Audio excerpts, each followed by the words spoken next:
Je donne la parole à Jean-Yves pour ce séminaire qui est avec plaisir qu'on a organisé à Rome 3 pour écouter ce qu'il a à dire après cette période de confinement. Il parlera à propos de la logique des confinés. Et je remercie Jean-Yves pour avoir accepté cette invitation à ce séminaire en ligne, qui n'est pas d'habitude, mais nous sommes obligés à faire ça. Mais je salue tous les participants qui sont nombreux et qui viennent de tous les parties d'Europe, d'autres pays.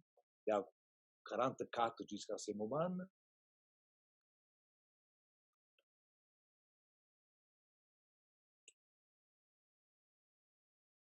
Ça va, je peux parler? Oui. Je parle? Je crois que Michele est encore en train de parler, mais qu'il a coupé son micro. Oui, mais j'entends plus rien. Justement, Michele a dû couper son micro par inadvertance, à moins qu'il ait été déconnecté par inadvertance. Bon, frère, bon. Qu'est-ce que je fais? Je commence? Non, il faut attendre que Michele se Je remette. commence? Voilà. Maintenant, Je commence? Michele, tu as parlé, mais on Je commence, t'entendait plus. Michele? On a perdu Michele, Jean-Yves. Attends une Je seconde. commence, Michele? oui, Non. je vais passer. Bon, vas-y, on peut Oui. commencer. J'arrive, hein, tu peux commencer. Bon, alors voilà, la logique déconfinée. Donc, ouais, je suis confiné sur la planète Marseille, hein, donc dans un monde bizarre, et on va essayer de voir comment ça fonctionne. Donc, une idée fondamentale, c'est celle de la prégnance des mortes, des idées mortes, donc qui est basée sur la remarque que les idéologies survivent à leur déconfiture. Alors, il y a des exemples, par exemple, les soldats du Pacifique, les Japonais, qui ont retrouvé 40 ans après, la guerre était perdue, mais ils continuaient à se battre et ils ne pouvaient arrêter que si on retrouvait leur commandant, ils leur donnaient l'ordre de s'arrêter. D'accord? Ça va? Bon. Mais c'est pareil, les abeilles, on a fait des expériences, les abeilles, quand elles ferment leurs alvéoles, même si on bousille l'alvéole, elles continuent à la fermer, alors que ça ne sert à rien. Hein? Et tout ça, dans le domaine intellectuel, ça correspond au fait que le besoin de croire est beaucoup plus fort que le besoin de vérité. Hein? C'est dur de parler tout seul. Bon, alors, j'ai un exemple tout à fait intéressant cinématographique qui est tiré d'un film que tout le monde connaît, Le Trésor de la Sierra Madre de John Huston. Hein? Et dans Le Trésor de la Sierra Madre, il est question d'un charmant animal qui s'appelle le monstre de Gila. Alors, voilà, il ressemble à ça, c'est une espèce de petit reptile, hein, sympathique. Là, vous le voyez, il rentre sous une pierre qui est en réalité l'endroit où Humphrey Bogart cache son trésor, cache sa provision d'homme. Et en fait, il y en a un autre des collègues de Bogart, Tim Holt, qui est là, et qui l'arrête et il lui dit n'essaye pas de faire quoi que ce soit parce que le monstre va te. Si le monstre t'attrape, même si tu lui coupes la tête continue à te mordre et elle sera encore là alors que tu seras mort. Hein, voilà. Donc ça, c'est le monstre de Gila. Hein, il mord même quand la tête est coupée. Hein, et on peut dire la même chose du scientisme 1900. Bon, et pour ce qui nous intéresse, ça concerne à peu près tout le monde, à l'honorable exception de Brouwer. Hein, mais grosso modo, tous les autres, hein, je vais faire dans le détail, mais tous les gens étaient des scientistes, et ça continue à régenter la pensée intellectuelle dans le domaine. Alors, c'était quoi ce scientisme? C'était de trouver un roc dur sur lequel tout repose. Hein. Il y a un mot terrifiant pour ça, apodictique, qui rime un peu avec apocalypse, vous voyez, c'est un peu effrayant. Et complètement détruit, mais complètement détruit. Il n'en reste pas une pierre sur une pierre par le théorème de la complétude de 31. Aucune apodictique n'est possible. Bon. Mais le scientisme mord toujours, malgré tout. Il n'a jamais le morceau. Hein.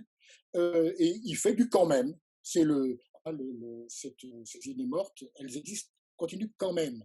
Et on fait quand même, moi, dans ma jeunesse, il y avait toute la bande à Furman là, qui faisait des démonstrations de consistance. Hein, le statut, programme Hilbert, comment dire, amélioré, ou je sais pas, revu, je ne sais pas ce qu'il faisait, mais bon, il fallait faire quand même ça. Hein. Et puis on insiste sur des partis pris qui ne se justifient que par la possibilité d'une apodictique. Sinon, ne se justifie pas. Le truc ne marche pas, on ne voit pas. Donc, vous voyez, il n'y a que la tête, il n'y a plus que la tête du monstre. Hein. Le reste a été coupé, mais ça fait rien, il meurt quand même. Hein. Et tout ça est obsolète, puisque un autre mot pour cette apodictique, c'était un mot très allemand, la solution finale, qui a été utilisé plus tard dans d'autres contextes. Hein, mais c'était un mot qu'utilisait Hilbert, par exemple, la solution finale du problème de la consistance. Alors, on parlait d'une chose charmante, la pyramide de Ponzi, tout le monde sait ce que c'est, et en logique, ça s'appelle le méta. Alors, je donne un exemple typique, ça c'est une erreur de logique, c'est la seule erreur de logique d'Aristote. Bon, Aristote, on ne va pas réduire le syllogisme barbarie est basé sur l'idée que si tout A est B, alors il y a un A qui est B. Donc, pour tout implique qu'il existe. Bon. Cette erreur a été reprise sous une forme un peu plus légère à la fin du XIXe siècle par Frege et compagnie. Hein. Et alors, c'est une erreur. Pourquoi c'est une erreur? Parce que ça complique tout. Pour tout implique qu'il existe. Ça n'apporte pas grand-chose. On peut s'en passer. Mais ça complique tout. Il faut deux sortes de variables. Vous avez les vraies variables, eigenvariables, c'est les variables propres, hein, puis des lieutenants tigés. C'était lieutenant fictif qui avait été créé parce qu'on avait fait une erreur. On avait fait une erreur, un copiste avait fait une erreur, et on a créé, il avait écrit les mots Tigé, et on avait compris que ça voulait dire qu'il y avait un lieutenant Tigé, et après, on crée une erreur. Alors, vous voyez, le réalisme. Voilà.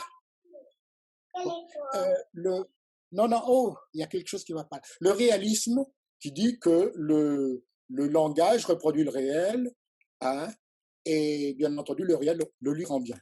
Et qu'est-ce qu'on a fait, par exemple, pour cette erreur? Eh bien, on a utilisé la méthode Al Capone. On disait, ben voilà, pour vérifier ça, on regarde dans la réalité, on va chercher des témoins. Ben, il y avait un témoin gênant. C'était le modèle, dans le modèle vide, c'est pas vrai dans le modèle vide. Tous les trucs commencent par pour tout sont vrais, et tous les trucs commencent par il existe sont faux. Et ben, on tue le modèle vide, ben, on lui a mis des semelles en béton, et il est allé au fond du lac Michigan. Voilà. Et dans tous les bouquins de logique, vous savez que les modèles sont non vides. C'est quand même scandaleux, non? Je ne sais pas comment qualifier ça. Alors maintenant, si vous prenez un zeste de Kant, hein, c'est-à-dire vous posez un petit peu une réflexion sur les conditions de possibilité de la connaissance, vous vous rendez compte que la réalité, elle est gérée par un langage. Hein. Donc, autrement dit, le syntaxe sémantique, hein, la sémantique étant la réalité, eh ben c'est langage. Donc, le langage renvoie au langage. Et donc, la réalité, ben, ça devient quoi? Eh ben, ça devient un méta. Isomorphe, un cran en dessous, ça dépend comment. Ou si vous mettez les fondements en dessus ou en dessous de vous, hein, ils sont plus importants. Alors après, c'est de savoir, c'est pas important, ils sont pas au même niveau. Et donc, vous pouvez même faire réalité au second cran, vous pouvez faire méta-méta. Donc, ça a été exploité, énormément exploité. Hein. Le premier à avoir exploité ça, c'était un écrivain de science-fiction qui a écrit Simulacron 3, qui a été adapté par Fassbinder dans les années 70, Le Monde sur le fil. Puis vous connaissez peut-être The Matrix ou Existence de Cronenberg. Bon, c'est du méta. Vous avez des réalités qui sont bon, les unes sur les autres. C'est très marrant. Il y a beaucoup de choses marrantes, Sherlock Holmes, Dracula. Hein. Bon, enfin, c'est pas parce que c'est marrant que c'est pas superficiel. Hein. C'est marrant, mais c'est idiot. Bon. Et en fait, c'est une pyramide de Ponzi intellectuelle. Vous avez toutes ces réalités, ces méta-réalités, vous avez des tas de niveaux isomorphes, et en fait, chacun est supposé payer pour le précédent. Mais en fait, aucun ne paye. Aucun ne paye. Donc, intellectuellement, c'est quand même avoir la logique expliquée par des conneries pareilles, c'est quand même génial. Alors, bon, on a utilisé ça au départ. Bon, ici, c'était quand même, bon, ils ont fait ces erreurs pour des trucs sérieux. Mais on peut faire ça pour des logiques de brocoli. J'entends par brocoli, c'est si vous passez par la tête, vous appelez ça le brocolo, vous interprétez le brocolo par le méta-brocolo. Alors, on fait ça dans ce qu'on appelle les logiques dites philosophiques. Alors, ce mot est l'expression d'un sentiment d'un contexte d'infériorité. Donc, ces gens-là se sentent nuls et ils disent, bon, nous sommes nuls, c'est pour ça que nous faisons aussi mauvaise logique. Mais le complexe d'infériorité est un complexe, en même temps, il y a de la supériorité derrière. Nous sommes nuls car nous sommes trop profonds.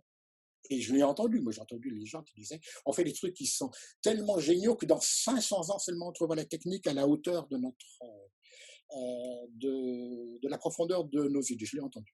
Et, et en réalité, cette profondeur, c'est simplement un réalisme de charbonnier. Pour des philosophes, ils font tout est fait à la sauce réaliste, syntaxe sémantique.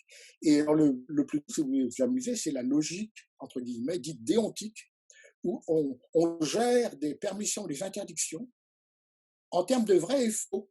Une permission serait vraie ou serait fausse tout simplement parce qu'on va la vérifier dans un modèle. Bon, alors si les permissions sont vraies ou sont fausses, pourquoi pas les couleurs seraient vraies et fausses? Par exemple, le rouge serait vrai et le bleu serait faux, à moins que ce soit le contraire. Bon, en fait, pose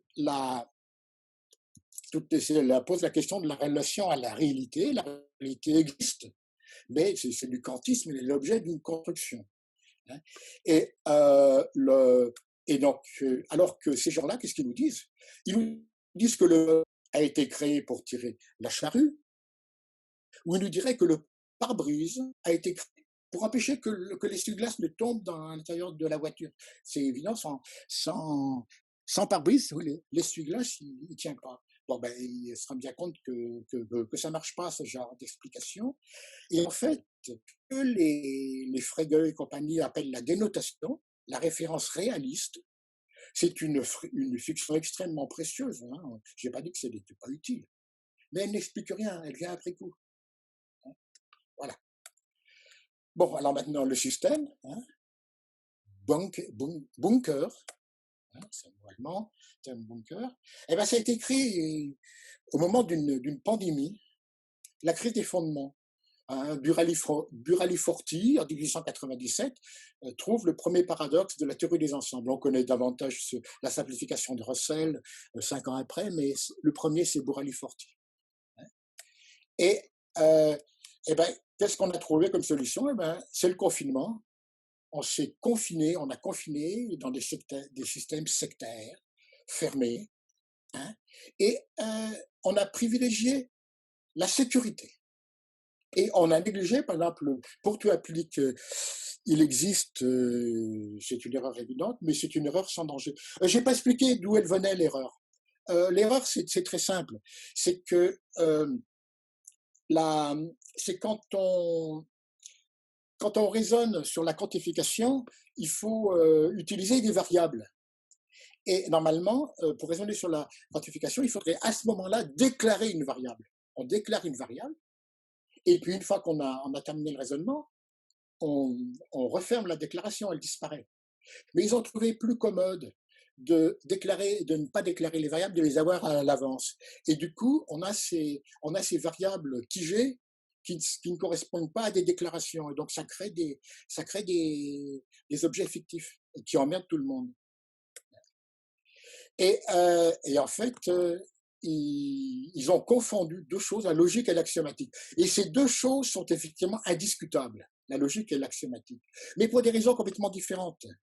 La logique est indiscutable parce que c'est ce qui va de soi. C'est logique. Quand vous dites c'est logique, eh ben c'est que ça va de soi, il n'y a pas de discussion possible. L'autre, c'est parce que c'est l'autorité prussienne. Vous n'êtes pas d'accord? Allez, au mur, fusillé. Hein, c'est l'axiome. Hein. Axiomatique, axiomatikos en grec, ça veut dire officier. Hein, donc, c'est tout dire. C'est un mot très sympathique. Donc. Hein. Et donc, les pis-aller d'époque, hein, les choses qu'on a, les erreurs qu'on a fait à l'époque, en cas d'urgence, hein, d'urgence sanitaire, sont devenues la norme logique. Hein. Alors, par exemple, je vous donne un exemple incroyable, c'est un pis-aller d'époque, c'est l'individu logique. On a dit, voilà, la logique, il faut des individus. Des entités à part tombées du ciel. Alors, les entités à part, elles ont une propriété. Vous savez, les tortues ont des carapaces. Hein, les oiseaux ont des becs.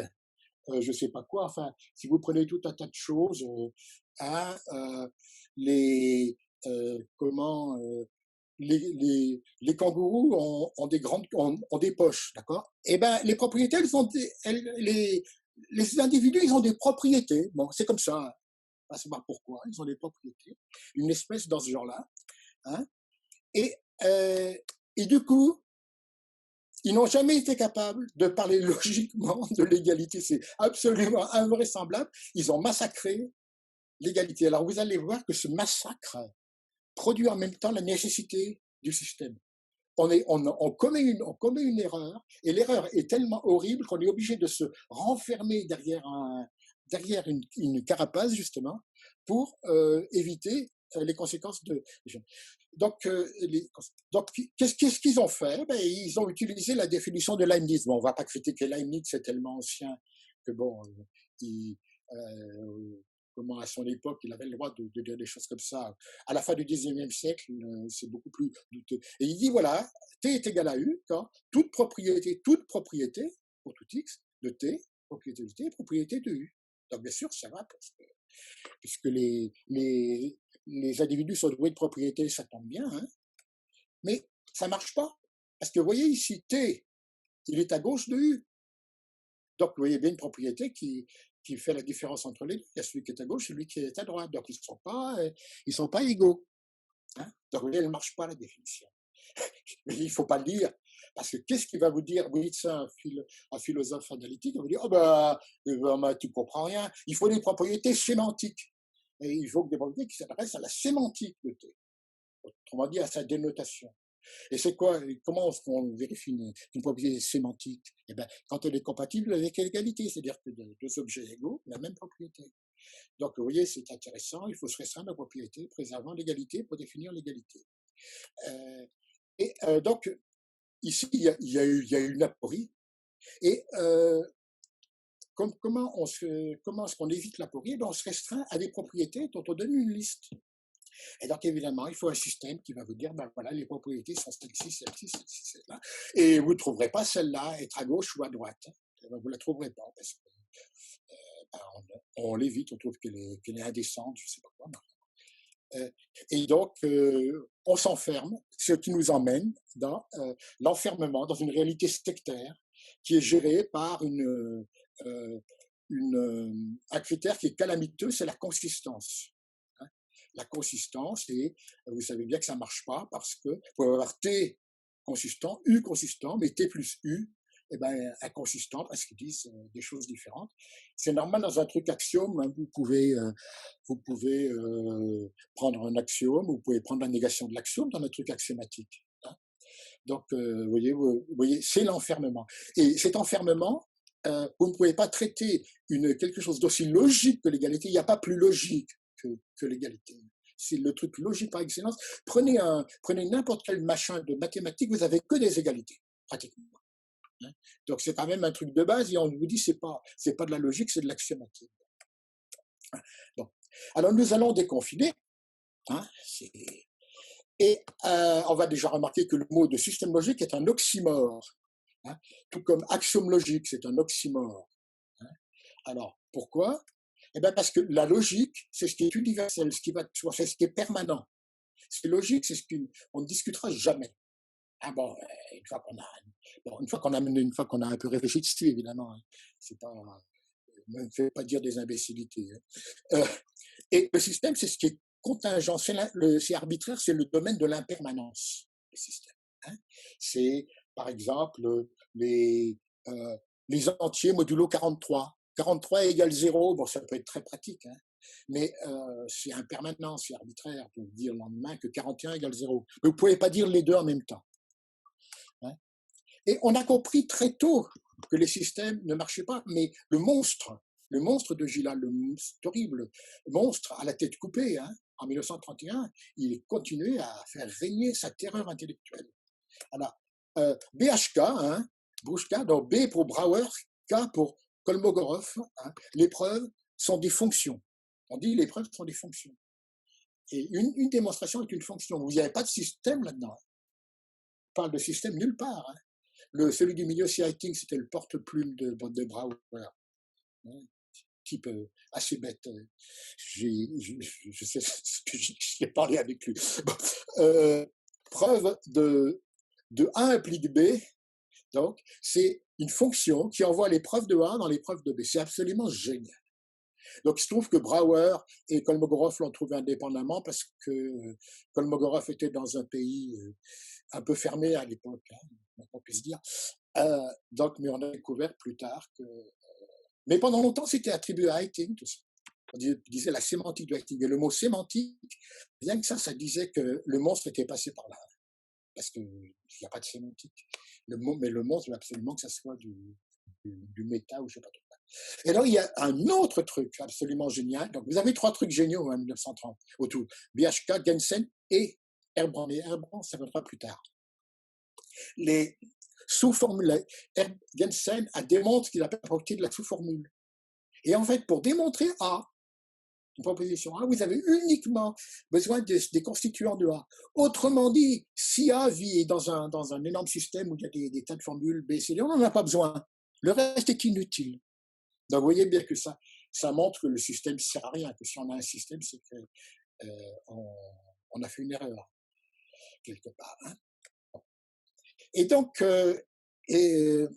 on va déconfiner. Alors, pour déconfiner, je vais vous montrer comment on déconfine l'égalité, puisque l'égalité, c'est la chose qui justifie le système, puisqu'elle ne fonctionne que dans un système à cause de la calamiteuse définition de Leibniz, d'accord?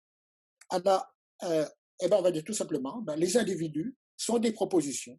Les individus sont des propositions logiques, hein? Pas forcément toutes, hein? Mais sont des propositions logiques. Du coup, bon, vous voyez, les individus peuvent être vrais ou faux, par exemple, etc. Hein? Et l'égalité va devenir l'équivalence. Hein? Alors, cette équivalence est l'équivalence linéaire, celle de la logique linéaire. Pourquoi?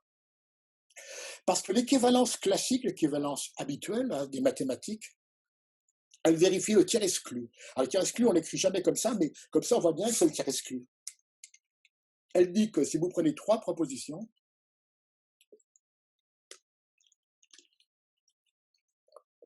A, B, C, il y en a 2 qui sont équivalentes. On ne peut pas faire mieux comme tiers exclu. Ça c'est le classique. Alors, tout simplement parce que le classique est basé sur vrai-faux, et elles sont vraies ou fausses, donc il y en a 2 il y en a 2 vraies ou 2 fausses. Hein, d'accord? Hein, et donc, bien entendu, on ne peut pas dire que les individus sont des propositions s'il y a finalement que 2 propositions, le vrai et le faux. C'est pas sérieux. Hein. Et les individus, bon, je vais vous en produire, hein, vous allez en voir bientôt, on va se régaler. Et le réalisme axiomatique, hein, donc, qu'est-ce qu'il dit? Il dit c'est impossible. Impossible parce que c'est pas classique. Hein. Ah, pourquoi? Eh bien, parce que le fondement apodictique, ils disent que le fondement apodictique serait classique. Le monstre mort encore, on lui a coupé son fondement, mais il est toujours là. Et il dit, on ne peut pas faire, au fond, tout est classique. Bon, c'est même invraisemblable. C'est un truc qui ne marche plus, mais on vous l'envoie quand même, on vous l'oppose quand même. Et c'est discutable. Le classique est logiquement faux. C'est logique et discutable. Pourquoi? Parce qu'il est contingent. Le classique est contingent. Autrement dit, il est axiomatique. Hein. Alors, je n'ai pas dit, donc, il est logiquement faux parce qu'il est discutable. Ce qui est logique, c'est ce qui va de soi. À partir du moment où je peux discuter quelque chose, alors, par contre, personne, c'est très utile, personne ne m'empêche de l'utiliser. Moi, je l'utilise tout le temps. Dès que je fais un raisonnement mathématique, c'est très, très utile. C'est aussi utile pour la mafia. Vous rappelez peut-être le parrain Don Vito Abrucci. Qu'est-ce qu'il dit, Don Vito Abrucci? Il dit une proposition qu'il ne pourra pas refuser. Hein, proposition qu'on ne peut pas refuser, c'est non, non. Et dans le parrain numéro 1, il y a une espèce de Frank Sinatra hein, qui veut avoir le rôle principal dans un film et on lui refuse. Et ben, il envoie son lieutenant Hagen, qui est joué par Robert Duvall, comme à Hollywood. Et après avoir découvert le cadavre de son cheval, la tête coupée dans le lit, et ben, le producteur ne refuse plus. Et comme c'est la logique classique, il accepte. Mais c'est pas logique. C'est pas logique et on a remarqué de Brouwer en particulier que c'était discutable et en fait c'est logiquement faux et c'est vrai dans des tas de situations évidemment et c'est ce que disait Brouwer en oubliant certains côtés idéologiques mais Brouwer avait tout à fait compris. Alors maintenant, A implique A, pourquoi? La question la plus profonde de la logique que je me suis posée toute ma vie ou presque, c'est pourquoi A implique A. Et évidemment, ça fait ricaner la bande des quatre. Alors j'ai noté les quatre personnes les plus connues du réalisme axiomatique, Frege, Russell, Quine, Tarski. Hein. Et qu'est-ce qu'ils me disent? Que je suis un crétin, parce que c'est vrai, point. Hein. Alors, qu'est-ce que dit Tarski en particulier? Ben, A implique A est vrai, car A est vrai implique que A est vrai. Ah, c'est très intéressant. Hein. Alors, en général, vous voyez, vous prenez un connecteur, donc prenons un connecteur de la logique philosophique, hein, brocoli, hein, brocoli. Donc, A brocoli, B est vrai. Quand A est vrai, brocoli, B est vrai. Alors, comme il y a des gens qui sont un peu, comment dire, qui disent, bah, c'est quand même un peu circulaire, alors on dit, oh oui, non, mais on se met dans le film The Matrix, on dit, oh, mais c'est un méta-brocolo. Hein. Donc, méta-brocolo. Mais enfin, ça va, c'est quand même un peu. Et donc, il applique ça, et Tarski a fait une liste de je sais pas combien, tous les connecteurs qu'il avait, et il a mis ça, vous remplacez ça par et ou non, et simplement ici, vous l'écrivez avec un certain type de caractère, là avec un autre type, où il y a un changement de graisse typographique. Hein.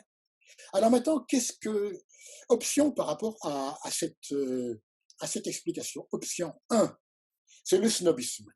Hein. Moi, je me souviens d'un philosophe de la Sorbonne, de Rouillant, pour ne pas le nommer, qui disait « Ah, mais vous avez rien compris, c'est d'une profondeur. Ah, c'est les nouveaux habits de l'empereur. L'empereur se promène tout nu et on dit « Ah, vos habits, mais c'est une coupe divine. Oh là là, qu'est-ce que c'est bon, c'est la même chose. » Bon, c'est le snobisme. Hein. Bon, il n'y a rien à dire. En réalité, c'est nul. Bon. L'option 2, elle dit c'est une lapalissade. Hein. C'est comme à quart d'heure avant sa mort, il était encore en vie, ou Molière, l'opium fait dormir à cause de sa vertu dormitive. Donc, qu'est-ce que dit cette option 2? C'est idiot. Mais hélas, correct. C'est idiot, mais ça sert à rien. Hein. Et on peut quand même faire remarquer au niveau de cette option 2, il y a deux formes pour A et A. Il y a A et réciproquement. Le A et A, cela implique A, mais l'autre, c'est la règle de coupure. C'est-à-dire c'est la version stable de la règle de modus ponens. La coupure, c'est le modus ponens écrit de manière civilisée. Bon. Et l'option 3, qui est la mienne, déréalisme. L'option déréaliste, donc c'est tout simplement qu'on sort d'une opposition objet-sujet un peu infantile. C'est idiot. Là, je suis d'accord ici. Mais en plus, c'est faux. Alors ça c'est réjouissant. Hein. Alors, pourquoi c'est faux? Tout simplement parce que la vérité ne s'applique pas aux preuves, ne s'applique pas aux propositions, mais à leurs preuves. Donc, c'est pas vraiment A est vrai qui compte, mais c'est telle ou telle preuve de A est vraie. Hein. Tout est prouvable, mais certaines preuves sont invisibles. Donc ceux qui sont invisibles, on dira qu'elles sont fausses. Hein. Et c'est qu'il y a des preuves cachées. Elles font fonctionner la logique. Alors des choses cachées, hein, il y en a, et il y en a beaucoup. Par exemple, sur votre ordinateur, vous avez des tas de fichiers qu'on ne voit pas en appliquant certaines commandes. Hein, vous les trouvez. Par exemple, là j'ai fait ça avec le traitement de texte Emacs. Hein, et ben il y a un fichier .emacs. Bon, c'est un fichier caché que je vais voir de temps en temps. Il faut mieux traiter ce genre de fichier avec délicatesse, disons. Hein, parce qu'ils sont extrêmement sensibles. Et c'est ces fichiers qui font fonctionner. Par exemple, le .imac fait fonctionner le traitement de texte. Vous aviez autrefois, je ne sais pas si ça existe encore, .mail.rc pour, je ne sais pas trop quoi, pour gérer certaines choses sur le courrier, j'ai oublié quoi. Bon. Et alors, je vous dis maintenant comment fonctionne la variante de point carré. Hein. Une démonstration, si vous voulez, est faite d'étoiles. C'est juste vous avez des rayons, juste des lieux disjoints. Hein. Ce sont juste des points, c'est juste de la pure géométrie. Vous avez des points. Ici, vous avez des points objectifs et puis des points subjectifs. J'expliquerai plus tard. Mais on est en déréalisme et on a mélangé l'objet et le sujet. On est dans un monde animiste. Je sais que ça fait tiquer Jean-Baptiste quand je parle d'animisme, mais moi j'aime bien. En plus, ayant pas mal vécu au Japon, ça a un sens pour moi. Et donc, vous avez une partie objective et une partie subjective. Et vous voyez, et alors, vous lui associez un nombre. Si c'est objectif, donc si l'étoile, ça s'appelle une étoile, si l'étoile est objective, c'est-à-dire que vous n'avez pas de partie subjective, c'est 2 moins le nombre de rayons.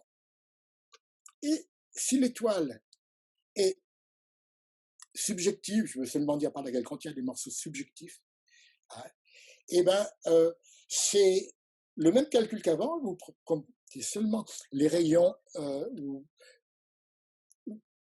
vous comptez tous les rayons, c'est la même chose, mais tous les rayons subjectifs comptent globalement pour 2.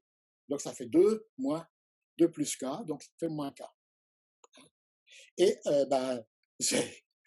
c'est absolument miraculeux. Évidemment, ça prend des années. Et alors là, alors à ce moment-là, P est vrai, donc une démonstration, c'est juste un ensemble fini de trucs comme ça.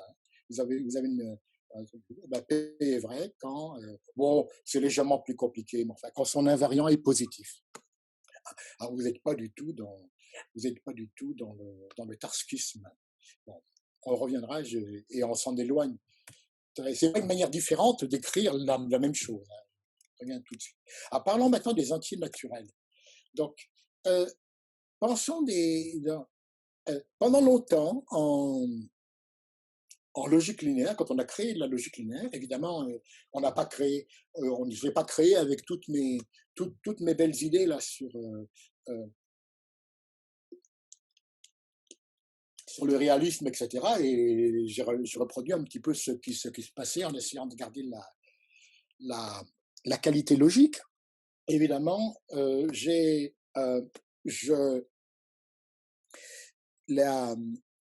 j'ai créé les connecteurs multiplicatifs, hein, le tenseur et le par, je me suis dit, il faut des éléments neutres. Il y a toujours des éléments neutres. Et qu'est-ce qui me poussait à ça? C'est une approche essentialiste tout à fait remarquable, mais profondément essentialiste, la théorie des catégories. La théorie des catégories, il fallait des éléments neutres. On a créé ces éléments neutres. Hein. C'est l'élément neutre de la conjonction, c'est l'élément neutre de la disjonction. Mais ça marche pas. Ça marche pas. Il n'y a pas de critère de correction. Autrement dit, on peut faire des réseaux. Et le réseau, c'est la clé à tout ce déconfinement. Ici, ça fonctionne. Il n'y a pas de critères de correction. Moi, je prends un point de vue kantien maintenant. Il n'y a pas de critères de correction, pas de conditions de possibilité. Hein? C'est pas possible. Donc, poubelle. Hein? On peut les définir au second ordre quand même, mais c'est pas la même chose. Hein? Et par contre, il y a de vraies constantes. Il y a de vraies constantes multiplicatives qui sont. Et en fait, elles s'appellent, c'est des katakana. Hein, c'est fou et wo. Alors pourquoi j'ai pris des katakana? C'est pas par snobisme ou quoi que ce soit. C'est pas pour dire, regardez, je connais du japonais, j'en connais si peu. C'est pas ça. C'est parce que comme c'est vraiment des constantes logiques. C'était vraiment des choses fondamentales. J'allais pas les appeler oméga ou lambda, enfin, des trucs passe-partout. Quand, je sais pas, quand on a créé la constante de Planck, excusez-moi, c'est pas modeste comme référence, mais quand on a créé la constante de Planck, on a créé un symbole spécial. Et bien ici, on découvre que les constantes, les vraies constantes logiques, et ben leur faut des symboles spéciaux. Et bien ils se ressemblent. Parce que, grosso modo, c'est la même chose. Il y en a un qui est objectif et l'autre est subjectif. Et qu'est-ce qu'ils ont? Comment ils sont définis? Ah ben c'est vraiment très simple. C'est tout simplement la condition, c'est que c'est juste un atome, c'est juste un point. C'est un point insécable. Et ça les définit entièrement, logiquement. Il y en a un point insécable, un est objectif, l'autre est subjectif, ce qui veut dire que dans le calcul des invariantes de leur point carré, ils ne compteront pas de la même manière. Et comme c'est un point insécable, ils sont autoduos. Fou, c'est la négation de fou, et wo, c'est la négation de wo. Sympathique. Et ça réussit tout de suite un petit miracle, quelque chose qu'on n'avait jamais su faire. Ça nie l'absurdité logique. Vous voyez, l'absurdité logique se définit à partir de ça. On n'avait jamais su la définir. L'absurdité en logique, c'est toujours été un trou noir épouvantable, un machin qu'on mettait plus ou moins sous la carpette. Même en logique linéaire, bon, c'était pas glorieux. En logique linéaire, c'était pas glorieux parce que il y avait ce qu'on appelle des boîtes, et de toutes les boîtes, la pire, c'était la boîte pour ça. Et maintenant, vous voyez, elle est définie. Elle est définie. Et donc ça montre que c'est vraiment là qu'on est vraiment qu'on a vraiment touché. Et là, si on veut parler de fondure, là on a touché comme un fondu. On a trouvé les vraies constantes logiques et non pas ces blagues là, qui ça reprend un tout petit peu Fou reprend un petit peu des propriétés de un petit peu ce qu'il y a en commun entre les deux. Mais bon, et maintenant, on va déconfiner l'arithmétique de Peano. Bon, alors évidemment, l'arithmétique de Peano, c'était un truc génial dans son temps.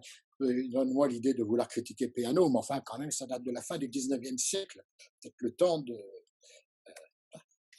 Alors, ce déconfinement utilise le second ordre, multiplication, et alors, le second ordre, donc, il faut utiliser. La multiplication ne se définit qu'au second ordre. Ça, je ne l'ai pas inventé, d'autres l'avaient remarqué avant. Mais c'est intéressant que ça se définisse qu'au second ordre, parce que tout simplement, on sait très bien que l'incomplétude, pour démontrer l'incomplétude, si vous vous rappelez votre démonstration du théorème d'incomplétude, vous avez un codage. Et le codage, qu'est-ce qu'il utilise? Eh bien, il utilise le lemme du chinois, et il utilise donc la multiplication. Et donc, la multiplication, en fait, l'incomplétude est aussi une propriété du second ordre. Ça ne marche pas il n'y a pas d'incomplétude au premier ordre.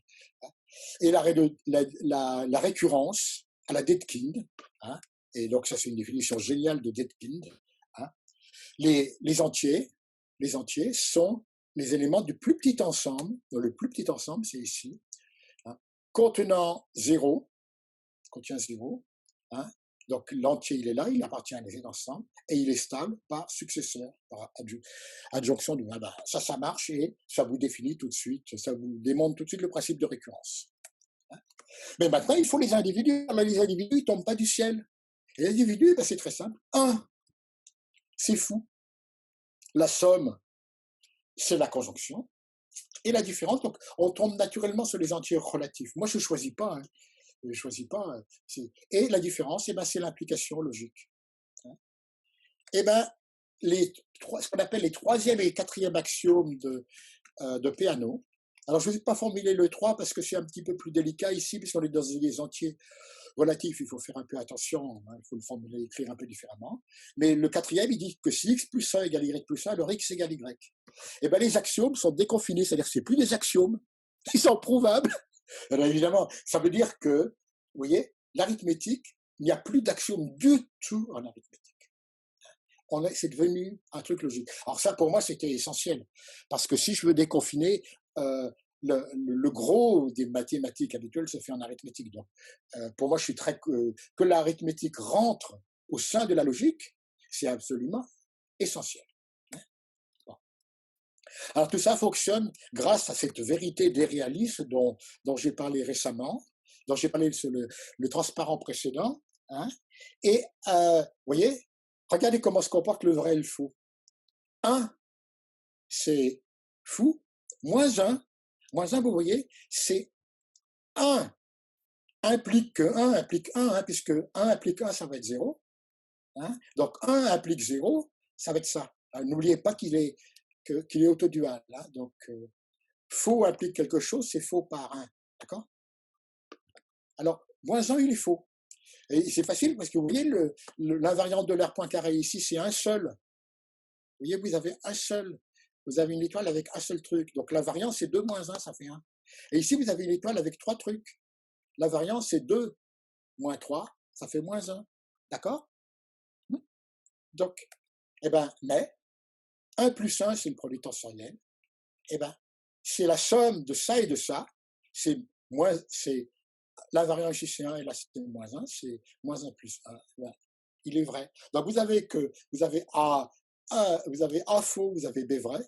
Et attention, A et B est faux. Donc, fini, monsieur Tarski. Hein. Je réfuté. Hein. Et donc, ça contredit le pléonasme tarskiste. Ça, c'est très important. Rien ne me fait plus plaisir que ça, parce que j'ai horreur des bêtises prétentieuses. Hein. Et en fait, ça contredit toute table de vérité. Il ne faut pas imaginer que une autre table de vérité avec des valeurs entières, etc., vous donnerait le truc, parce que tout simplement, la vérité, elle ne s'applique pas aux preuves, elle s'applique à leur démonstration. D'accord? Et quand vous avez une démonstration de A, une démonstration de B, vous n'avez pas automatiquement une démonstration de A par B, par exemple. Alors revenons encore à A. On revient à BHK, hein, les preuves comme fonction. Hein. Bon, alors A implique A, car la démonstration, c'est la fonction identique de A dans A. Donc la fonction identique de A dans A, ça c'est quand même mieux que le vrai implique le vrai, hein, le table de vérité de A.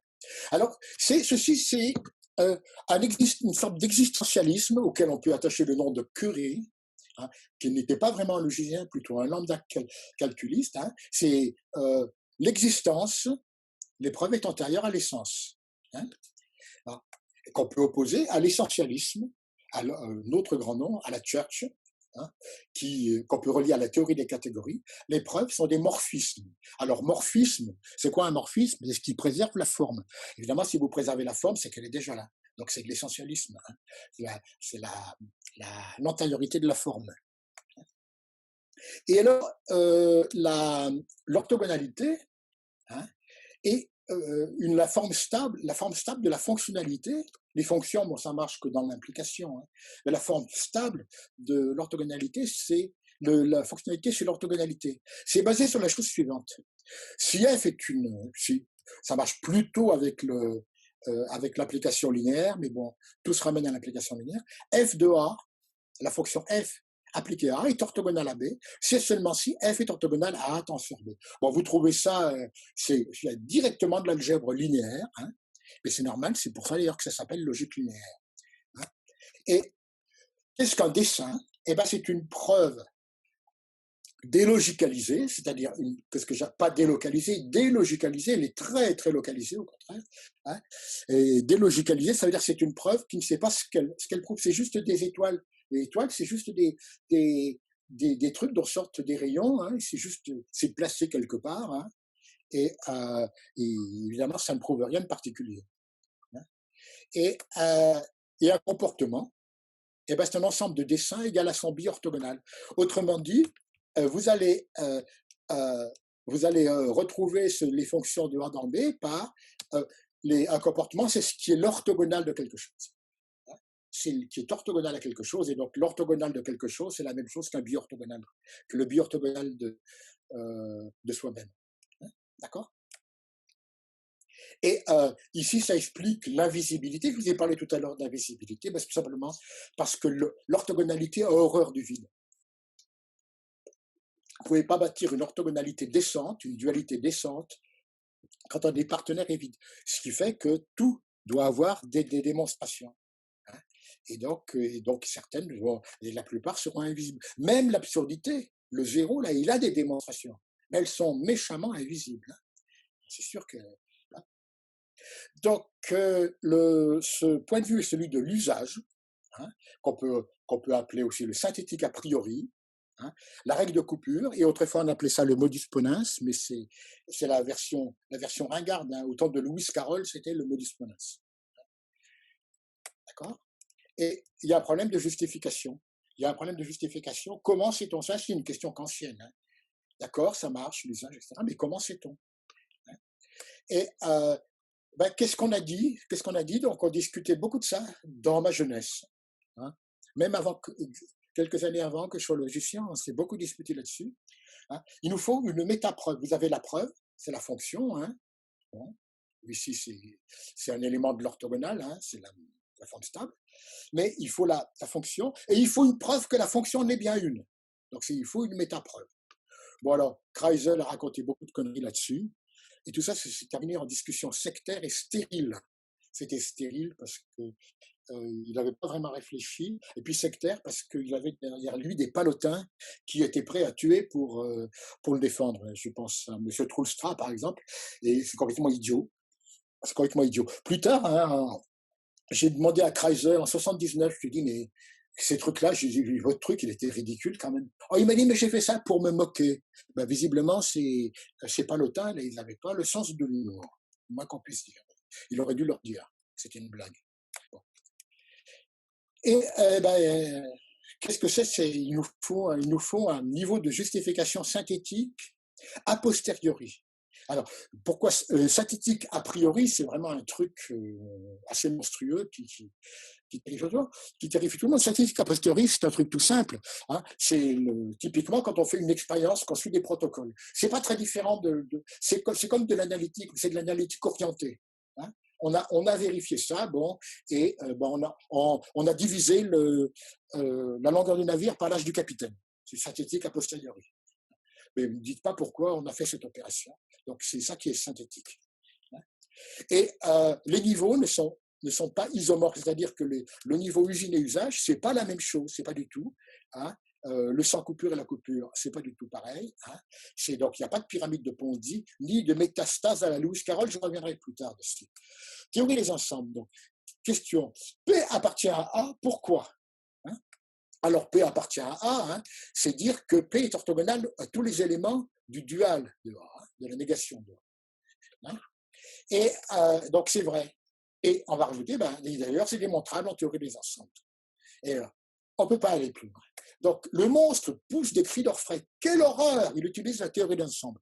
Il oublie incidemment que le syntaxe sémantique méta, le modèle, il est ensembliste et que les justifications sont tout aussi ensemblistes. Hein. Mais enfin, bon, ces gens-là sont malhonnêtes, si on l'a pas compris. Bon. Et qu'est-ce qu'il dit? Le monstre, interdiction de se servir d'un système qui aurait besoin de sa fondation. ZF a besoin de fondation. Ça date un peu parce que les fondations d'ensemble, c'est la consistance de ZF. Hein. Et la tête de ce monstre a été coupée il y a très longtemps. Hein. Il a été séparé de sa queue parce qu'on n'a jamais rien trouvé du tout. On n'a jamais rien trouvé en termes de consistance de ZF. Toutes les démonstrations de consistance, Gensen, etc., ça concerne l'arithmétique, des petits bouts d'extension de l'arithmétique au second ordre. Et en termes de consistance, tout ce qu'on connaît, évidemment, c'est les consistances relatives, l'axiome du choix, mais ça n'a absolument aucun intérêt. Il n'y a pas de questions fondationnelles derrière. Hein. Donc, mais ce projet mort, vous voyez, est toujours prégnant. Hein. On n'a pas le droit d'utiliser ZF. Bon, c'est le truc. C'est le truc, il n'est pas question de faire des fondements, et c'est ce que tout le monde utilise. Donc, c'est un système consensuel dans lequel on écrit les mathématiques. Hein, et une seule exception, hein, où il n'est pas consensuel, c'est les gens qui travaillent en théorie des ensembles. Hein. Alors évidemment, ceux qui s'intéressent à à la détermination projective, à l'axiome du choix, je ne sais pas trop quoi, bon, évidemment, ils ne travaillent pas dans ZF.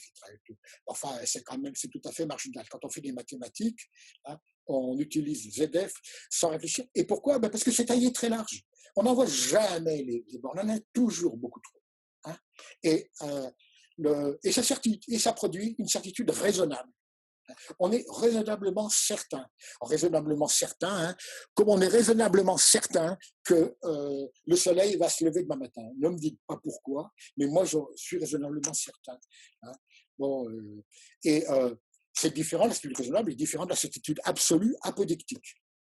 Les seuls domaines de la certitude apodictique, c'est ce qu'on appelle analytique. Hein. Oublions le vieux sens kantien qui est ringard, mais l'idée fondamentale de l'analytique, c'est ce qu'on peut vérifier sans la moindre discussion possible. Hein. Donc, par exemple, qu'ici, j'ai écrit analytique, eh ben, ça, on peut vérifier sans la moindre discussion. Hein. Bon. Et les autres formes de certitude, c'est la certitude douteuse, si vous préférez, les doutes raisonnables. Hein, il s'applique à la religion, à la politique, au miracle de Lourdes ou au miracle de la chloroquine. Je ne dis pas que ça ne marche pas, mais disons qu'il y a des raisons d'en douter. Ce n'est pas raisonnable de parler de certitude dans ce cas-là.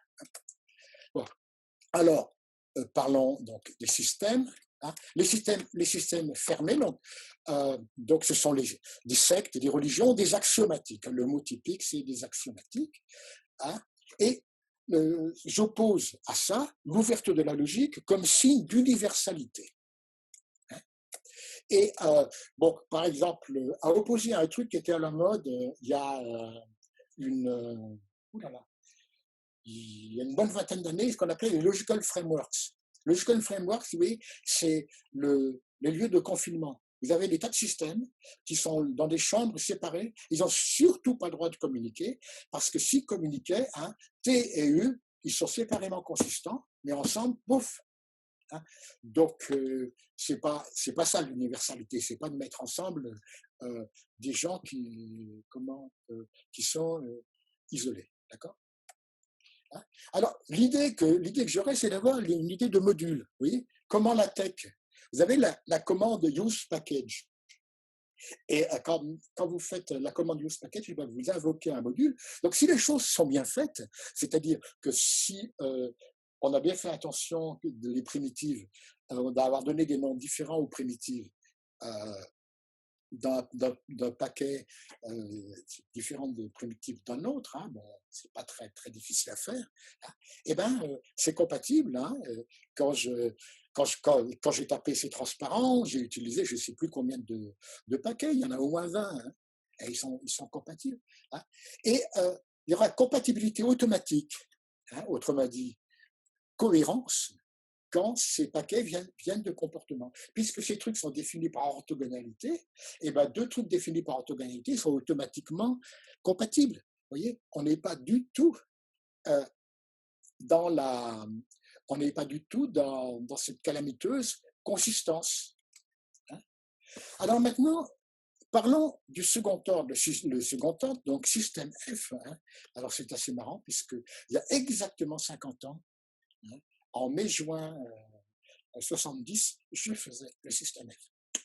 Bon, ce qui me rajeunit, et vous encore plus. Bon, le système F, qu'est-ce qu'il fait? Ben, il est déréaliste. Pourquoi? Parce qu'il ne quantifie pas sur des objets, il quantifie sur des comportements. Donc, vous voyez, c'est un système qui parle du sujet. Hein. Alors, il y a une fatwa de Quine. Hein. Bon, Quine, le logicien aussi nul comme logicien que comme philosophe. Hein, il n'y a pas grand-chose à dire pour ce type. Et la fatwa de Quine dit le second ordre est immoral. C'est immoral. Hein. On va savoir pourquoi. Bon, savoir pourquoi les prêtres trouvent que les choses sont immorales. Hein. Bon, et donc, les principes de second ordre, ils les remplacent par des schémas d'axiomes. Hein. Un schéma d'axiome, c'est un méta-axiome. Alors, au lieu d'avoir pour tout x de t implique x de u, eh ben on décline ce schéma pour toute une liste de valeurs possibles de x. Alors on appelle ça un schéma. Donc c'est un méta-axiome, puisque c'est une manière de fabriquer des axiomes. Bon, c'est pas glorieux, hein. C'est comme certains croyants juifs, par exemple, qui enlèvent la lumière de leur frigo. Le jour du sabbat pour pas utiliser l'électricité. Bon, c'est juste une manière de faire la même chose, on apprend autrement. Hein. Alors, il y a une difficulté avec l'existence. Vous voyez, quand vous passez de A, tiens, il manque une parenthèse fermante ici, A, il existe X, A, hein, et ben, vous voyez, il vous faut donner un témoin T. Un témoin T, vous voyez, quand vous dites il existe XA, et ben vous fournissez, donc, bien sûr, un témoin. Donc ça, c'est un comportement, c'est une proposition, donc ça correspond à un comportement. Ben, il vous faudrait donner le comportement et sa négation. Hein. Bon. Et ben, le problème, c'est qu'ils sont infinis. Vous avez une aporie, parce que vous dites que c'était que les preuves, j'ai mis épreuves, hein, les épreuves, les preuves sont strictement finies. Hein, les preuves sont strictement finies. Je vous ai dit tout à l'heure ce que c'était. Hein. Les dessins sont strictement finis. Hein. Vous ne pouvez pas mettre tout ce machin, vous n'avez pas la place. Vous pouvez changer la taille des preuves, parce que n'importe comment, si vous changez la taille des preuves, vous auriez le même problème, parce que les comportements maintenant deviendraient non dénombrable. Donc, ça serait reculé pour mieux sauter. Donc, vous avez... Eh bien, Eureka, j'ai trouvé ça récemment. Hein. Le témoin, ben, vous le réduisez à un élément de T, un seul élément. Ici. Alors, évidemment, il y a un problème parce que ça fuit. Vous avez une perte d'information logique. Seulement, il ne faut pas faire comme le monstre. Une aporie est une aporie. Quand quelque chose ne peut pas fonctionner, on n'insiste pas. Hein, on essaye de réfléchir sur ce que ça veut dire. Hein. Et je reviens justement, les candidats de réductibilité, juin 70, hein, et ben, il y avait une chose qui s'appelait une base. Les candidats de réductibilité, à l'époque, c'est ce que j'appelle comportement maintenant. Hein, bon, ce n'est pas la même technique, mais c'est exactement le même mot. Et ces candidats de réductibilité avaient une base. Une base, c'était ce qu'on écrivait, ce qu'on appelait le type de l'objet, c'était la trace écrite du type. Mais c'est juste un mot. C'était juste un mot. Et bien ici, c'est juste un mot. C'est juste un mot. Hein, ben voilà, on a compris, c'est juste un mot, ça ne veut rien dire. Hein, donc c'est plus tard que je comprends. Ah, clic A, pourquoi hein, Herbrand, donc voilà, le troisième, pour moi, c'est le plus important. Mais je suis injuste, c'est parce que, d'abord, parce qu'il est mort à 23 ans. Et puis, parce qu'on a eu un mal fou à comprendre. On a toujours compris de travers le théorème d'Herbrand. Et on a compris, en fait, que grâce au réseau de démonstration, je vais vous expliquer. Herbrand, qu'est-ce qui l'intéresse à l'époque? Il veut faire du finitisme, hein, et donc il s'intéresse au quantificateur. Et il veut expliquer pourquoi, pour tout il existe, applique est différent de l'existe pour tout. Hein. Alors, première explication, hein, l'explication sémantique. Un des Y, ici, dépend de X, l'autre pas. D'accord? Bon, là, c'est la sémantique. Bon, hein, c'est l'explication typique du réalisme. Et puis, il y a son copain, l'axiomatique, le militariste de service. Eh bien, il vous dit, les règles ne sont pas dans le bon ordre. Hein, simplement, si vous avez une dépendance, eh bien, vous ne pourrez pas, vous serez obligé vous serez obligé de faire le il existe avant le pour tout. Dans l'autre sens, ça ne marchera pas. Et Herbrand, qu'est-ce qu'il dit? Vous testez. Il existe pour tout, quand pour tout il existe, c'est-à-dire ça, pour tout il existe, c'est la négation. Hein. Bon. Et la négation, vous voyez, dans la négation, mais c'est quoi? Vous avez un X qui est fonction de Y. Vous faites dedans, vous faites dans la démonstration, vous faites X égale F de Y. Là-dedans, vous faites X égale F de Y. F, c'est juste une dépendance formelle. Et si ça se casse la figure, si ça ne s'unifie pas techniquement, c'est que c'est incorrect. Et donc voilà. Et donc là, vous voyez, ça sort complètement du réalisme axiomatique. Donc c'est devenu les réseaux de démonstration, Et ben, juste la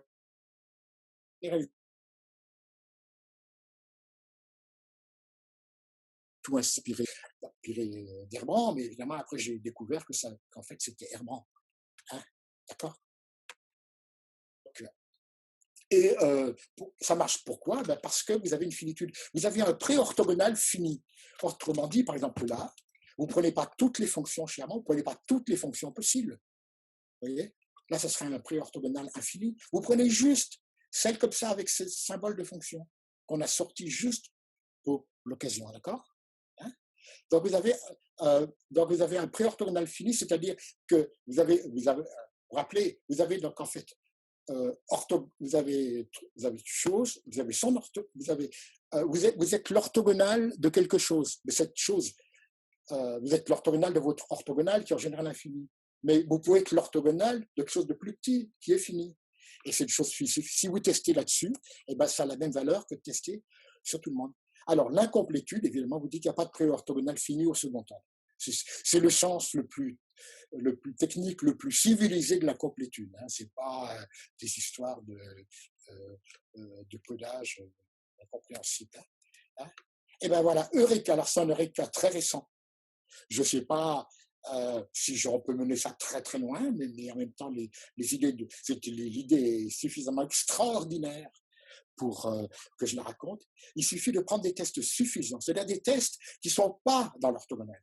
Et si vous avez des tests suffisants, vous pouvez retrouver la finitude. Alors, je vous donne tout de suite un exemple. Et bien, je vous explique pourquoi A implique A. D'accord. Pourquoi l'identité implique A implique A. Et bien, normalement, vous voyez, pour tester, hein, il faut les prendre ici tous les dessins de A, ici tous les dessins de non-A, et puis voir si I est orthogonal à tout ça. Évidemment, ça vous donne du monde. Mais il suffit de 3 cas, en fait. Vous voyez, premier cas, vous faites A égale fou. Non-A, donc, c'est la négation de fou, donc c'est fou. Deuxième cas, vous faites fou tant sur fou. Fou et fou, c'est la conjonction. Hein. Dans l'autre cas, ben, c'est la disjonction. Fou par fou. Hein. Troisième cas, eh ben, c'est dual, vous faites A égale fou. Eh ben, quelque chose qui répond à ça, c'est forcément l'identité entre A et A. Il n'y a que ça, en fait. Et c'est un truc qui n'est pas nécessaire, parce qu'évidemment, dans A implique A, vous avez des tas d'autres éléments. Par exemple, si A se décompose comme une conjonction, vous avez ce qui s'appelle la état-expansion, c'est-à-dire décomposer l'identité entre à moyen des identités de ces composantes. À ce moment-là, ce truc-là échoue. Mais on ne demande pas qu'il soit nécessaire. Hein, c'est évident. Et voilà. Donc voilà ce qui permet d'avoir entièrement la finitude. Donc, dernier transparent, finalement, je ne suis pas si long que ça. Les deux trinités. Hein, c'est pas les deux infinis, hein, c'est les deux trinités. Bon, la trinité réaliste, axiomatique, c'est comme au cinéma, le champ contre champ. Vous savez, au cinéma, c'est comme ça qu'on filmait surtout autrefois. C'est un peu ringard. C'est le champ contre champ interchangeable. Vous avez deux personnes qui parlent et puis on regarde l'un filmé du point de vue de l'autre. Donc, ils sont interchangeables. C'est la trinité réaliste axiomatique. Hein. Vous avez le syntaxe, c'est le langage axiomatique dans son bocal. Hein. La sémantique, sa justification réaliste. Hein. La syntaxe reproduit le réel, mais enfin, comme disait Voltaire, hein, comment Dieu a créé l'homme, mais l'homme lui a bien rendu, donc le réel lui a bien rendu. Hein. Et vous avez le méta, qui en général, en logique philosophique, eh bien, un changement de graisse typographique. Vous interprétez A écrit en italique par A en caractère gras, et puis vous écrivez exactement la même chose des deux côtés. Vous dites miracle, il y a complétude. Bon. C'est miracle. Mais si on est dans la Trinité, c'est normal qu'il y ait du miracle. Hein. Bon. Et je fais remarquer que ce genre de truc n'arrive même pas à expliquer la règle de coupure. La règle de coupure, elle ne marche pas. Trinité, la règle de coupure, c'est A et A. Vous n'arrivez même pas à l'expliquer. Hein. On peut, à la rigueur, essayer des sémantiques à 3 valeurs, mais bon, ça s'effrite tout de suite parce que pour la 3e valeur indéterminée, elle bouffe tout. Alors bon, avoir des modèles où tout est indéterminé, c'est pas très excitant. Alors la trinité des réalistes, c'est pas du tout pareil, c'est 2 finitismes qui sont reliés par l'infini. Donc c'est 2 notions, 2 visions du finitisme reliées par l'infini. Alors évidemment, si on revient, si vous voulez, au finitisme hilbertien, vous voyez, je ne suis pas du tout cruel par rapport à Hilbert, parce que bon, il a fait ce qu'il voulait avec son scientisme. Il a beaucoup fait avancer les choses, mais évidemment, il s'est trompé, par exemple, sur des trucs comme ça. Le finitisme relié par l'infini. Bon, vous avez le finitisme d'usage, le synthétique a priori, donc c'est Curie, BHK, la coupure, c'est la phrase de Wittgenstein, meaning is used. Bon. Et vous avez l'usine. C'est Church, ce point de vue de Church, mais désocialisé. Vous n'êtes pas dans un système. Et c'est quoi un test? C'est quoi un type? Eh bien, c'est quoi dire qu'un dessin est de type A? Eh bien, ça veut seulement dire qu'il passe le test A. C'est juste un test. Ce qui passe un test, le test, c'est juste le type. Ça me semble, on peut pas, et on a vraiment besoin des 2. Et alors, il faut les relier. Ce qui les relie, c'est ce qu'on appelle techniquement, ce qui relie, c'est 2 finis. Bon, ici, c'est fini parce que on sait vraiment quelque chose. Ici, c'est fini parce qu'on est entièrement dans la dynamique du calcul. On est dans la dynamique de l'ordinateur. Et une unification de l'adéquation, qui s'appelle techniquement l'élimination des coupures, et elle est ensembliste. Donc, elle est reliée par l'infini, et c'est pas la peine de vouloir finasser là-dessus, de dire « Ah, mais ça marche pas ». Non, il n'y a pas moyen d'y couper. Eux non plus coupent pas à l'infini, ils l'utilisent exactement autant que moi, simplement, ils utilisent l'infini pour faire des âneries. Alors, j'espère que moi, je ne fais pas des âneries. Alors maintenant, je termine pour vous parler un truc un peu amusant. Lewis Carroll, bon, tout le monde sait que c'était un pédophile. Il écrivait ses livres pour la petite Alice. Les photos, il a fait des milliers de photos d'Alice et d'autres fillettes. On ne saura jamais exactement jusqu'où allait sa pédophilie, puisque son exécuteur testamentaire a trouvé une excellente idée, c'est de déchirer certaines pages du journal. Donc évidemment, ça permet d'ignorer des choses gênantes peut-être, mais qui ne le viendrait peut-être plus maintenant. Bon, enfin, en tout cas, c'était plus qu'un pédophile victorien. À la fin de sa vie, il s'est rappelé qu'il était logicien aussi à Oxford, dans le collège c'est lequel, c'est Corpus Christi, je crois. Il y a une statue, il y a sa photo dans le réfectoire, il y a son portrait dans le réfectoire, et il y a aussi une statue de Monsieur Liddell, qui était le père d'Alice, qui doit être doyen de ce collège. Alors, il oppose Achille et la tortue. Donc, Achille utilise la logique d'usage, la logique avec coupure. À l'époque, c'était le modus ponens. Mais enfin, ne faisons pas comme les philosophes analytiques, ne discutons pas de Lewis Carroll avec les connaissances qu'avait Lewis Carroll en logique, parce que c'est quand même injuste. Moi, je connais plus de logique que les philosophes analytiques, donc j'utilise la logique que je connais. Donc, c'est la logique avec coupure, c'est la coupure. Et Lewis Carroll sent qu'il y a la coupure. Donc, Achille utilise la coupure, alors que la tortue utilise la logique d'usine, elle est sans coupure, la tortue. Et donc, évidemment, ils se disputent parce que Achille veut aller quelque part avec la coupure, et la tortue, mais il dit, tu n'y as pas droit. Et Achille dit, qu'à cela ne tienne, je mets la coupure sous la carpette. Alors, il met la coupure sous la carpette. C'est un truc très intéressant, c'est remplacer la règle de coupure par l'hypothèse A implique A à gauche, et j'utilise ça. C'est même techniquement très intéressant. Techniquement très intéressant, c'est comme ça que je présente la coupure maintenant. Parce que ça me permet de traiter l'usage sur le même plan que l'usine. Ça permet de les mettre dans la même boîte.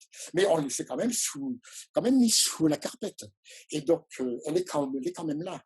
Et donc, la question se pose toujours. Il ne peut toujours pas faire sans doute. Et donc, quand la tortue, Achille dit, mais c'est très bien, mettons la carpette sous la carpette. D'accord? Et donc, on met la carpette sous la carpette, et donc, il nous fait de la métacarpette, de la méta-métacarpette, etc. et il prétend très modestement avoir trouvé un analogue au plus célèbre de tous les paradoxes, hein, le paradoxe de Zénon. Et bon, c'est complètement débile parce que vous remplacez la coupure par A implique A. La coupure sur A implique A, vous la remplacez par A implique A, implique A, implique A. Après, vous doublez encore, chaque fois vous doublez encore. Je vous donne simplement ma version à moi qui est plus simple. Celle de Lewis Carroll est encore plus compliquée parce qu'avec le modus ponens, c'est pas doublé, c'est triplé à chaque fois ou quintuplé à chaque fois. Hein. Bon, enfin, ça n'a aucun intérêt. Hein. Et en fait, ce qui se passe, c'est que c'est pas du tout un analogue parce que Achille ne se rapproche pas de la tortue, il s'en éloigne à chaque étape. Puisque vous avez des coupures de plus en plus compliquées. Alors que si je me souviens bien du paradoxe de Zénon, Achille se rapprochait de plus en plus, de manière infinitésimale de la tortue. Alors que là, c'est de plus en plus gros. Voilà. Eh bien, c'est tout. Bon.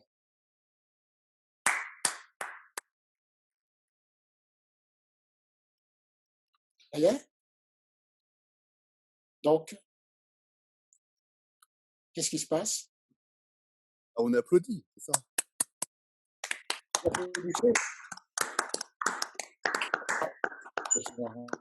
C'est marrant l'applaudissement. Je te remercie, nous te remercions de cette conférence, de ce séminaire. Bon, et je pense Je t'entends mal, Michele. Attends. S'il y a Je t'entends mal. des questions.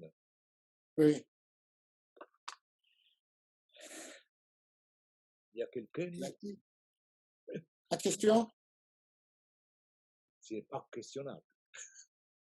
Donc, on va poser des questions par chat. Ah, ici, Attends, comment ça marche alors? Ah, il y a quelqu'un qui demande, y a-t-il un document self-contained détaillant tout ça? C'est quoi? Il y a un document self-contained qui détaille tout ce que tu as expliqué. Bon alors, d'une part, il y a un texte, mais d'une part, il y a un texte qui s'appelle Le monstre de Gila, que j'ai envoyé sur la liste linéaire. J'ai donné l'adresse au dictionnaire. D'autre part, je vais incessamment sous peu mettre à jour ma page web, parce que ces choses-là sur ma page web, mais sont invisibles. Les adresses sont invisibles. Donc, je mettrai des liens invisibles. D'accord? Il y a Rémi Mollet qui a pointé à un fichier gila.pdf sur ta page. Oui, ben, c'est ça, voilà. Il y a gila.pdf. Ok, merci Rémi. Il y a des autres qui veulent poser des questions. Vous n'êtes pas obligé. Hein? Je n'ai jamais eu de questions dans ma vie. Mes exposés, je n'ai jamais eu de questions. Et pourtant, ce que je racontais n'était pas spécialement plus mauvais que ce que je dis les autres, mais c'est la nature de ce que je raconte. En général, s'oppose un peu à ce qu'il y a des questions. J'ai une question sur la transparence sur les entiers. Les transparences. J'entends mal. J'ai une question sur les transparents à propos des entiers. Oui. Parce que tu as dit les deux connecteurs les deux constantes. Les deux constantes. C'est les constantes. C'est écrit, c'est autoduo, mais j'ai pas compris. C'est autodual, oui. C'est les deux sont autodual ou seulement le fou? Les deux. Les deux. Parce que tu avais indiqué. J'avais pas assez de place. J'ai dit les deux autodual. J'ai pas écrit les deux autodual.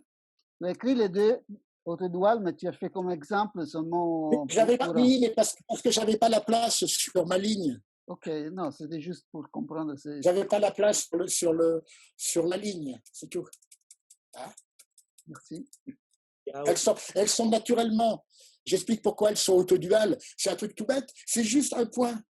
D'accord? C'est juste un point. Et ben, vous écrivez les réseaux avec un point. Qu'est-ce qui est dual à un réseau avec un point? C'est un duo réseau avec un point. Et maintenant, la différence entre les deux, eh ben, c'est que on pourrait dire que fou et wo sont autoduales, seulement le problème, c'est que la vérité se calcule différemment. Et donc, en fait, elle serait autoduale avec une démonstration complètement fausse. D'accord? Ça va? Oui. Ça va? Vu il y a cette question des Malcolm, j'ai une question aussi. Est-ce que je peux aller? Vas-y. Est-ce que? J'ai une question aussi sur les entiers aussi. Oui, vas-y. Alors, toi, tu dis à un certain moment. Les entiers, ça a été beaucoup écrit, ça a été détaillé tout ça dans un article qui s'appelle Transcendental Syntax 4, qui n'est pas non plus visible sur ma page, mais qui est sur ma page. Hein? Mais vas-y. Donc la question est, toi tu dis la somme c'est les tenseurs. Oui. Et la différence c'est l'implication linéaire. Oui. Quand on utilise, vu que les flux là est autoduel, tu utilises au fait tu utilises les parts. Donc le part évidemment. Oui. Bah oui, donc 0 c'est fou par fou. Oui, mais donc c'est l'implication, parce que je comprends que l'implication fait une différence entre la gauche et la droite, donc il fait une différence entre l'objet qui est positif, on peut dire que la différence est négative, mais là, en réalité, tu utilises les parts. Donc, est-ce que, en réalité, dans les cas particuliers, c'est les parts, ou parce que c'est autoduel, ou c'est vraiment pourquoi non, mais c'est vraiment l'application. Sinon, il faut que je mette Y orthogonal par X. Alors bon, c'est la même chose. C'est vraiment l'implication.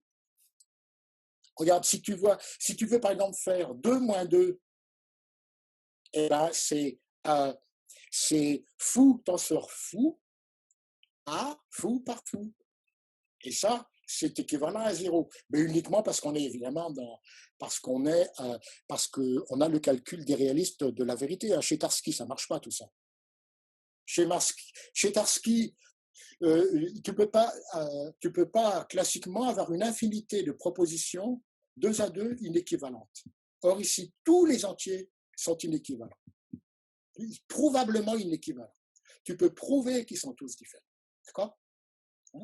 C'est-à-dire, 1 égale 2 implique 0. Implique, au sens intuitionniste, implique 0. C'est-à-dire, c'est vraiment la négation. Quoi. Il y a une question de Jérémy Hervé. Oui. Qui demande quel lien il y a avec les travaux des travaux à propos de homotopy theory. Homotopie.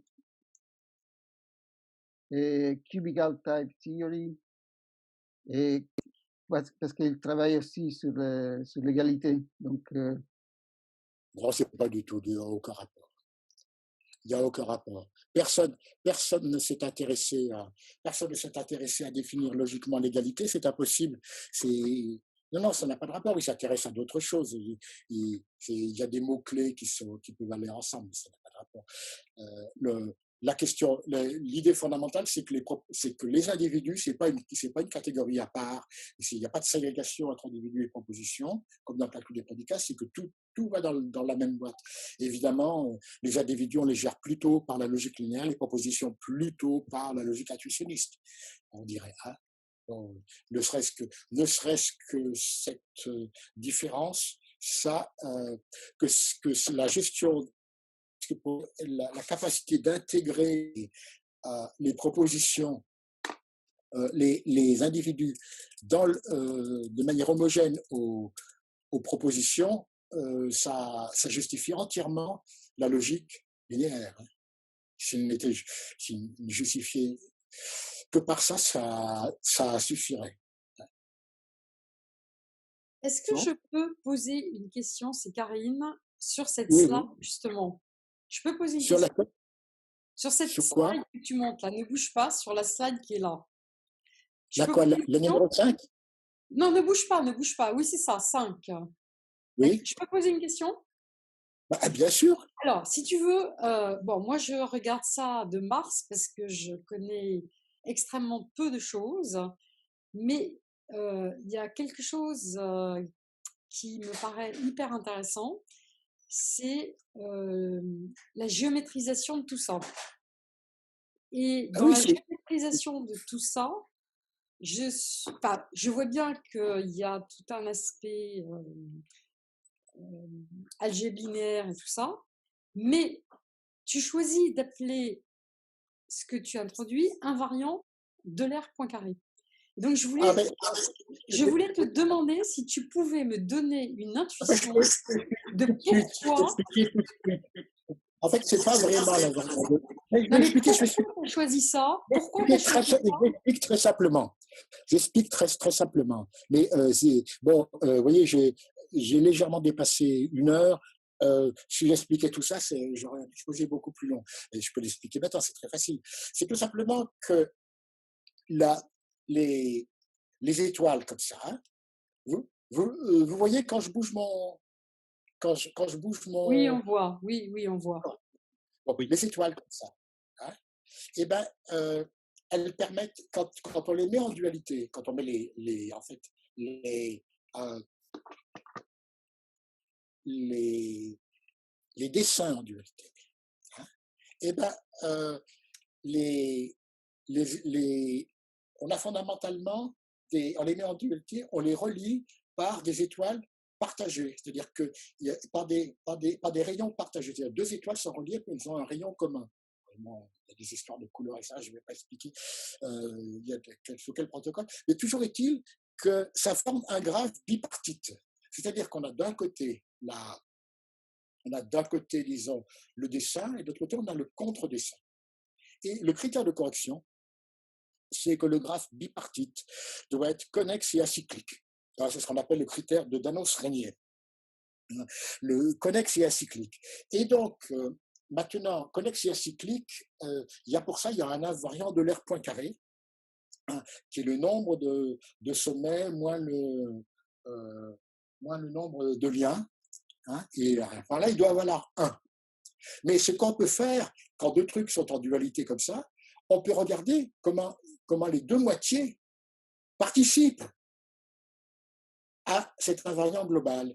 Et bien, la valeur qui est là, du moins dans le cas objectif, c'est la participation de l'objet testé à cet invariant qui globalement fait, autrement dit, que si de ce côté-là, j'obtiens une certaine valeur P, de l'autre côté, je dois obtenir 1 moins P, quand je suis du moins dans le cas objectif. Le cas subjectif est appelé Euler Poincaré par abus de langage. Voilà. Donc, ça vient vraiment d'une question très simple de topologie des graphes. Et donc, en fait, la grande découverte de la logique linéaire en 1986, c'était que la logique ne s'expliquait pas par des histoires de méta-vérité, etc., des conneries comme ça, mais par la topologie des graphes. Mais ça a pris tout ce temps-là pour arriver à le faire fonctionner. Ici, l'explication est complète. L'explication est complète, il ne manque plus rien, sauf évidemment la mise en œuvre concrète dans tout un tas de cas, qui reste à faire. Hein. Bon, voilà, c'est bon? Et, Merci, ouais, ça me donne une indication pour réfléchir. Merci. et moi, je pose des questions que je lis sur Plus fort. la conversation et on me demande d'avoir les tests des T transparents pour continuer à l'étudier et on dit justement qu'il faut passer du temps. Écoute, le texte des transparents, je peux le faire très vite. Et l'envoyer sur la liste linéaire. D'accord? Il faut simplement que je corrige il faut que je corrige quelques erreurs que j'ai vues en lisant, et puis aussi que j'enlève le striptease. Parce que les versions striptease, là, il y aura plus que, grosso modo, 11 transparents. Et plus les images d'Humphrey Bogart et de son animal de compagnie. D'accord. Et l'autre remarque qu'on fait, que je partage, est qu'il faut digérer tout ce que tu as dit pour poser des questions. Alors, je propose d'avoir le plus tôt possible les tests et pourquoi pas de faire de nouveau une rencontre sur Internet par Zoom, disons les prochains mois de juin, entre 19 ou 20. Écoute, il y a strictement aucun problème de ma part. Voilà. Allez. C'est bon? Mais attends, il y a une question de Boris là. Il y a une question de Boris qui a écrit dans le chat. On va aller lire la question qui sera oui ou non. Comment s'exprime fou et beau en termes d'étoiles? Par exemple, quoi? Étoile à un rayon. Mais non, fou, c'est juste. Non, fou, c'est juste, c'est un rayon. Fou, c'est un atome, c'est un rayon. Insécable. D'accord? C'est un rayon insécable. Donc, normalement, donc, si je veux mettre fou tout seul, logiquement, eh ben, je vais mettre une étoile avec un seul rayon. Si je veux mettre fou par fou, je vais mettre une étoile avec deux rayons. Si je veux mettre fou, tenseur fou, je vais mettre deux étoiles à un rayon. D'accord? Donc, le par, grosso modo, c'est de mettre les choses dans le même. Je simplifie. C'est de mettre de mélanger les étoiles, et le tenseur, c'est de ne pas les mélanger. Donc, fou, tenseur, fou, c'est deux étoiles à une branche, et fou par fou, c'est une étoile à deux branches. Et chaque fois, les objets étant insécables. Étant insécables, ça veut simplement dire que du point de vue de la dualité, bon, on les oppose à quelque chose exactement de la même nature, et donc évidemment, il est plus possible de les bouger après parce que tout se casserait la figure. C'est bon? Bon. C'est bon. Donc, s'il y a quelqu'un d'autre qui veut parler, qui veut se mettre en conversation et parler, et il y a une autre question, André, et les points d'exclamation et les points de question dans tout ça. Le point d'interrogation et le point d'exclamation, ben, ils ne sont pas, ils existent toujours. Ça a été une petite erreur au début de la logique lunaire. C'est une erreur très utile, mais c'est une erreur. Ils n'existent pas tout seuls, mais ils existent en combinaison. Vous voyez, par exemple ici, point d'exclamation, tenseur. D'accord? Il faut qu'un point d'exclamation est toujours compensé par un tenseur. Tout simplement, la raison est très simple, c'est une question kantienne, hein, condition de possibilité. C'est-à-dire que le point d'exclamation tout seul, on n'a pas moyen d'y arriver. On n'a pas de porte d'entrée. Hein? Et donc, on n'a pas de porte d'entrée. Et alors, du coup, on retombe dans la métaphysique. On n'a pas de porte d'entrée, donc, Et alors que ça, quand on fait ça, ceci nous donne la porte d'entrée. Le tenseur de porte de la porte d'entrée. Et bien entendu, donc, le point d'interrogation, il socialise avec le par, mais c'est connu, ça s'appelle l'application intuitionniste. Donc ça, c'est le dual de l'application intuitionniste. C'est la négation de l'application intuitionniste. Ça va? Hein? Il y a des autres questions. Donc si vous voulez, il est déjà midi. Et alors, j'ai proposé... On s'arrête? On s'arrête. D'attendre les tests de tes transparents et de reprendre. Vous l'aurez tout de suite. On va tout de suite. Dès que... Allez, au revoir. C'est bon? Les vendredis 19 ou les vendredis 26 de juillet. Écoute, on verra n'importe comment. J'ai pas. Arrangez ça, mais je suis pas sûr que les gens aient envie de m'écouter à nouveau. Hein. Bon, et si Jean-Yves. Il y a eu 54 participants et maintenant, après 1h30, il y a encore 39. Donc c'est. Alors, bon, ça va aller. Au revoir, Jean-Yves. Merci. Au revoir. Salut. Merci, Jean-Yves. D'accord. Salut. Il y a un autre séminaire cet après-midi à Rome 3. Hein. Ciao. Merci. Hein. Ciao. Salut. Salut Jean-Yves. Salut. Salut.